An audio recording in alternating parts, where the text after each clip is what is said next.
Why can't you see that you are the universal consciousness? If non-duality is true, and we are all expressions of the same whole, then why can't we see this? Why isn't this obvious? In this video, I will discuss the mechanics of Maya, the veil of ignorance that clouds our ability to see that we are the universal consciousness. I will dive deep into how our limited perception keeps us separated. In my previous video, I showed that perception is the source of duality. I said that perception is Maya, Lila, Namarupa, Klipot, Kinoma, and more. Whatever the many traditions called, the fog that keeps us immersed in our own individuality and unable to see that we are not many, but one single thing. You might want to check out that video first, it's linked in the screen. In that video, I showed that perceiving is separating. And when we perceive this world with the perception organs we have, when we see, hear, smell, taste, and feel our reality, when we think, we are automatically differentiating, contrasting, and therefore separating. We are creating duality, which is our reality as we know it. However, if we are all the universal consciousness, then how can we never see our reality this way? It's easy to say that there is a magical veil of ignorance, some metaphysical thing that magically deceives us into thinking we are separate. But that's a bit of a cop-out. How does this actually work?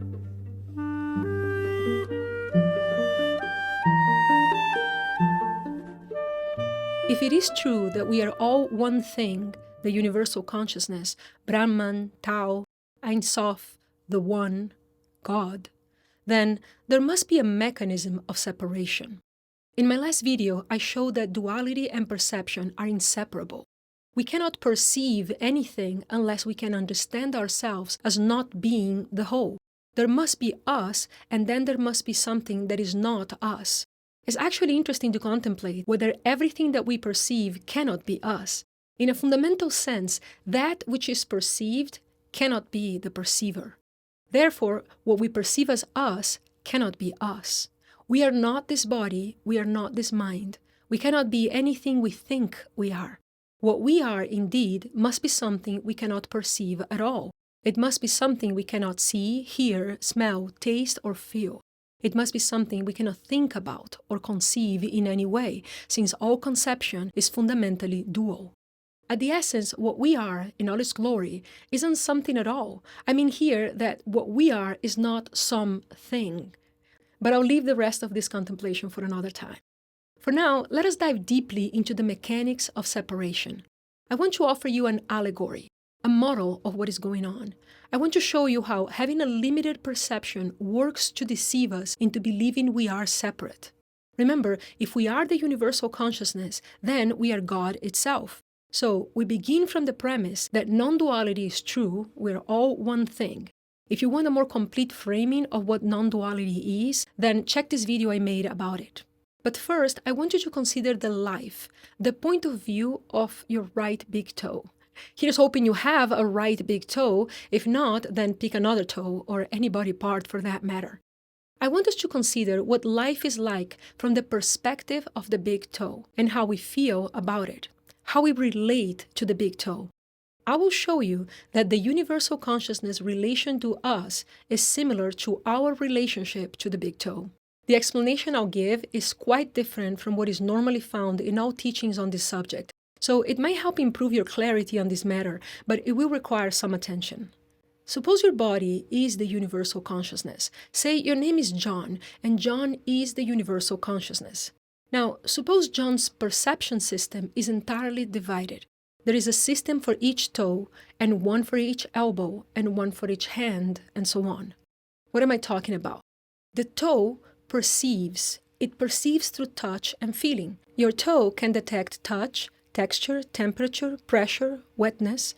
It cannot see, hear, taste, or think, really, but your toe does have some perception ability tied to it.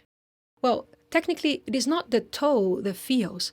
The toe sends signals to the brain through a chain of nerves, and then the brain interprets the signal and gives a feeling, say a feeling of touch, or of heat, or pain.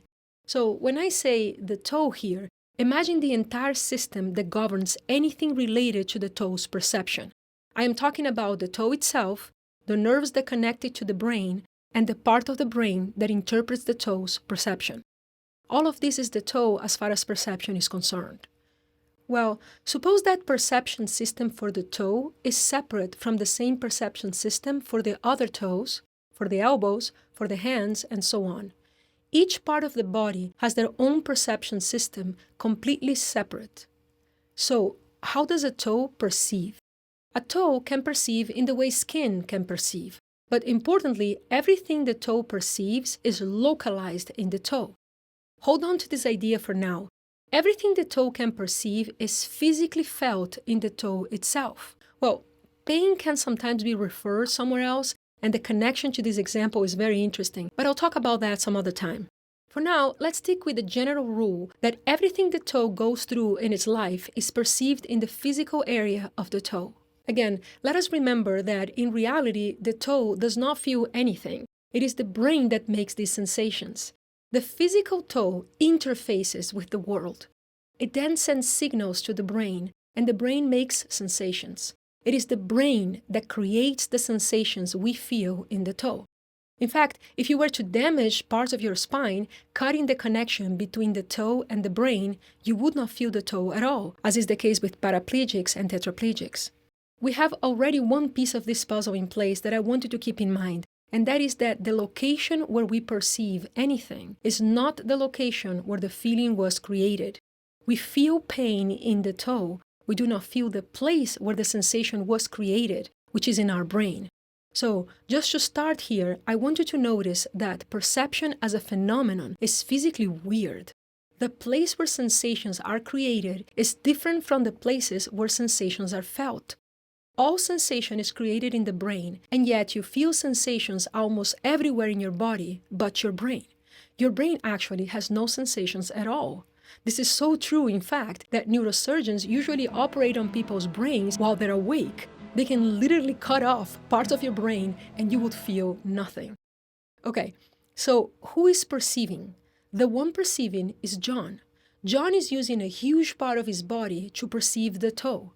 The toe itself, the nervous system channels connecting the toe to the brain, and the brain. Who is the one feeling the sensation?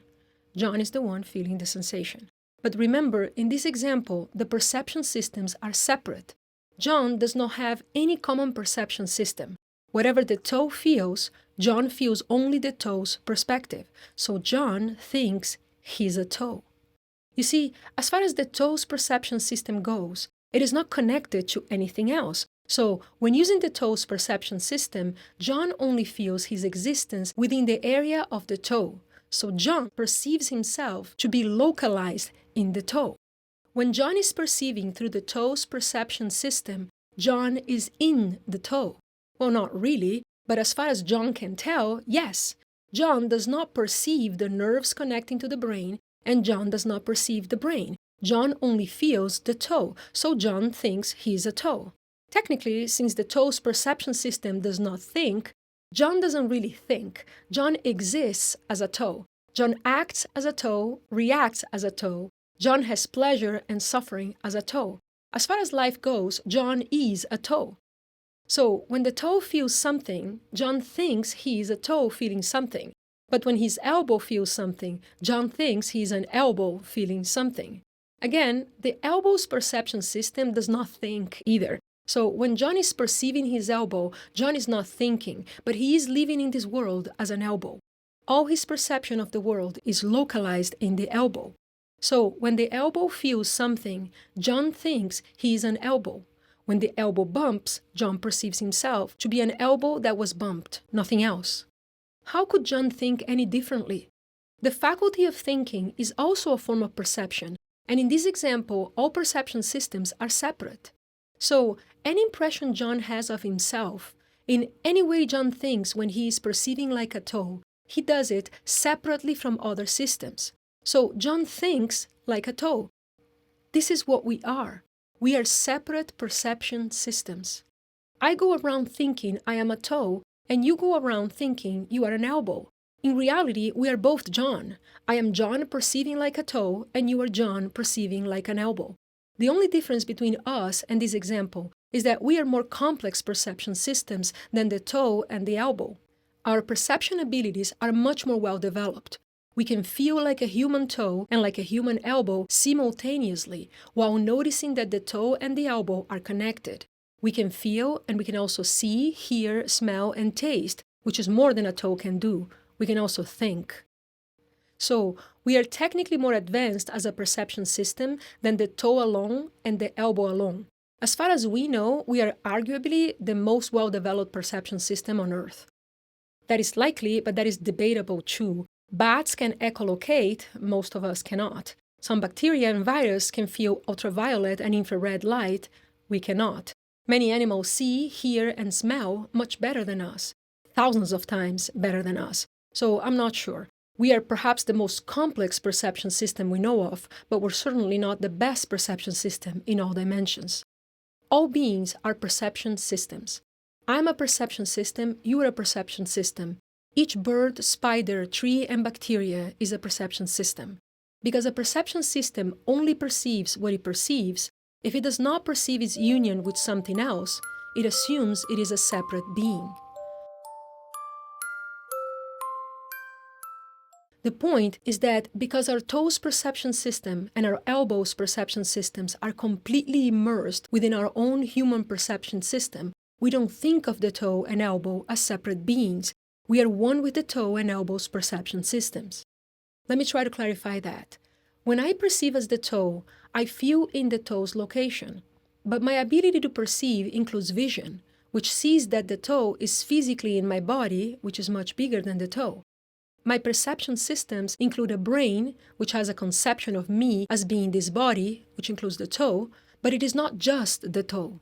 So I can feel the toe and many other things at the same time while seeing, hearing, tasting, smelling, and thinking, all at the same time.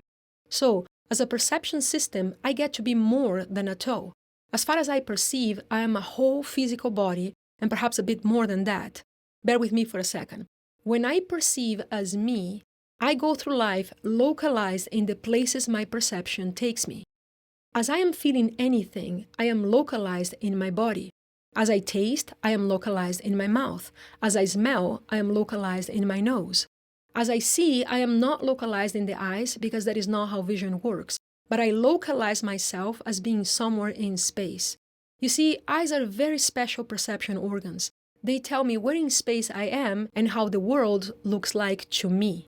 The ears are similar. Vision and hearing are perhaps more advanced perception abilities. Even more advanced is thought, human thought.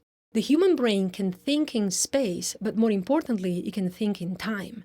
Our thoughts appear in an environment where before and after are possibilities, where past and future are understood. That is not the way other animals think, but I will have to leave this for a future video. My point, though, is that of all perception abilities, the ability to conceive time is the most advanced perception of all living beings we know of. Perceiving time is the fundamental piece to be able to dominate cause and effect. But again, that's for another day. The thing to hold on to is that our perception is rather complex, at least among the beings we perceive. It allows us to feel, taste, and smell like a human body, to see and hear like someone who exists on 3 dimensions, and to think like someone who exists in 4 dimensions, space and time. But as advanced as our perception is, it is limited. Why can't we see the unity of us all?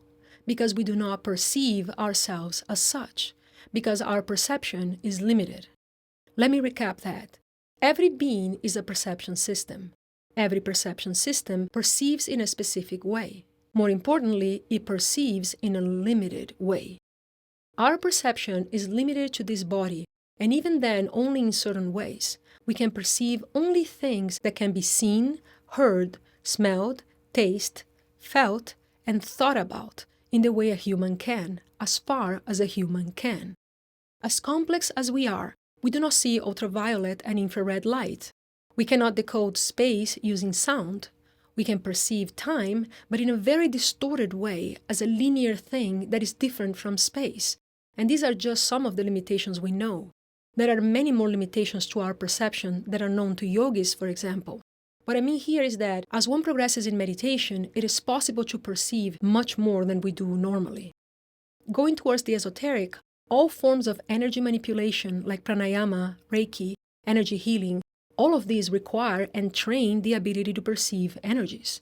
And then there are the mystical, extrasensorial abilities like sixth sense, divining things. Many of the classic Western magic pursuits are of this nature, like scrying, reading auras, and speaking to entities. You may believe such things or not, but they are based on the premise that it is possible to increase perception beyond normal human capabilities.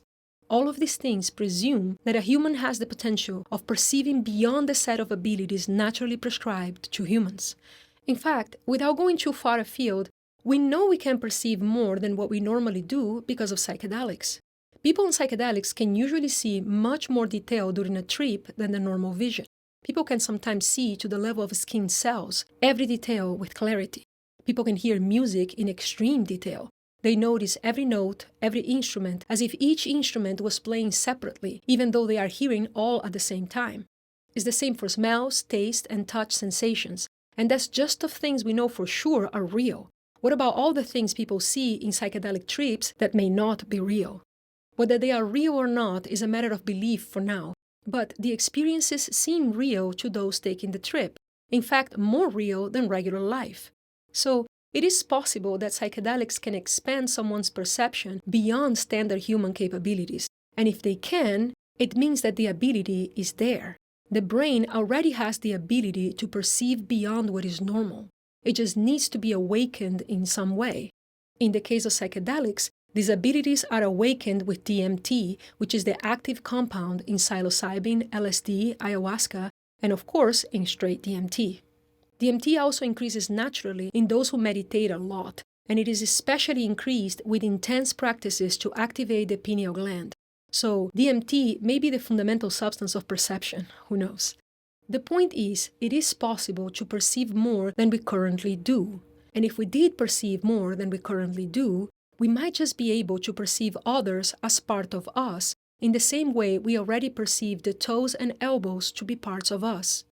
You and I live our lives perceiving in limited ways, and a fundamental limitation is that our perception ends within the confines of what we define as I. What am I? I live my life thinking I am what I perceive myself to be, and what I perceive myself to be is not you. Whatever my perception is, it does not include your perception. Just like the toe and elbow example, our perception systems are completely separate. I cannot see what you see. I cannot inhabit your perception. So I cannot see with your eyes, hear with your ears, and so on. I cannot see the world from your perspective. Our perspectives are unique, bounded by our perceptions. You see, we think of us as existing first, and then we perceive. There is a me, and then I perceive. But this is not how this goes. The I is defined when I perceive. I conceive myself as whatever I perceive myself to be. When I am perceiving, I perceive as a human. And when I perceive as a human, I am limited to perceive as a human does. But more importantly, perceiving as a human means perceiving oneself to be separate from other humans. Perceiving as a human means seeing through some human's eyes while not seeing through another human's eyes. Is it possible to perceive through another being's eyes? This is one of the most famous esoteric abilities attributed to some shamans. Now, is it true? I'm not discussing this, but I will say one thing about this. Seeing through some other being's eyes is a conceivable thing. If you watch my Advaita Vedanta video, you'll see that a fundamental idea in Advaita Vedanta is that everything that can be conceived is real. The issue perhaps is in understanding the meaning of the word real. What I think is more interesting is that seeing through another being's eyes is a perception ability we can conceive. There could be perception abilities we cannot conceive. I know some of the things I experienced in more advanced meditation were not things I could conceive of before I experienced them. But that's it. That is how the veil of ignorance works. It is not a magical thing that fogs our vision. No, our vision as it is fogged. Vision itself, as a form of perception, comes from the factory already fogged. To see with human eyes is to not see all that can be seen. To feel with human skin is to not feel all that can be felt, and so on. But above all, to think with a human brain is to not think all that can be thought. To perceive is to be blind. One can expand perception and see more and more, and feel more and more. And if one increases perception enough, one can see through the separation. We can see that we are, in a fundamental sense, the same thing. The catch is that perceiving you and I to be connected in some way is not the same as seeing who we are. You see, if the toe and elbow's perception system were connected, John would feel simultaneously like a toe and an elbow. John would consider himself to be more than just a toe and more than just an elbow. John would be a toe-elbow, a joint thing. But John would still not know who he really is. John is beyond perception. As I showed in my Neti Neti video linked on the screen, we are not our perception. We are not what we perceive ourselves to be. Even if we expand this notion, we are not what is perceived. We are the one who perceives. And perceiving more is not the same as knowing the one who perceives. Seeing more is not knowing the one who sees. Hearing more is not knowing the one who hears. Thinking more is not knowing the one who thinks. Then, why bother with such analysis? Well, Advaita Vedanta will tell you not to bother with this at all. A lot of Theravada Buddhism would recommend the same. Go straight into peeling all the layers of perception so you can know who you really are. But then again, even those traditions recognize the importance of the gradual steps. Knowing within ourselves we are more than who we thought we were, internalizing such notions can be extremely helpful. It can also be extremely fun. And if we are on this ride as perceiving beings, then we might as well explore. In fact, some traditions lean strongly into the interplay with reality. The idea here is that perceiving is not just a form of clouding our true essence, it is also the way reality is generated. You fundamentally create reality as you experience it, and I can prove it. I'll discuss this in another video and I'll link it in the screen when I make it. The point is, if you are interested in any form of Tantra or in the theurgic Western magic, the interplay with perception itself as it creates reality is used as a tool. If well used, it is a very powerful tool. You can progress much faster. Then again, you can burn yourself much faster too, so your mileage might vary. I'll just stop here for now. Remember to like, subscribe, and share our content. As I said in my last video, we are still a very young channel, so your support really does make a difference. I wish you all the best in this path, and I hope to see you soon in my next video.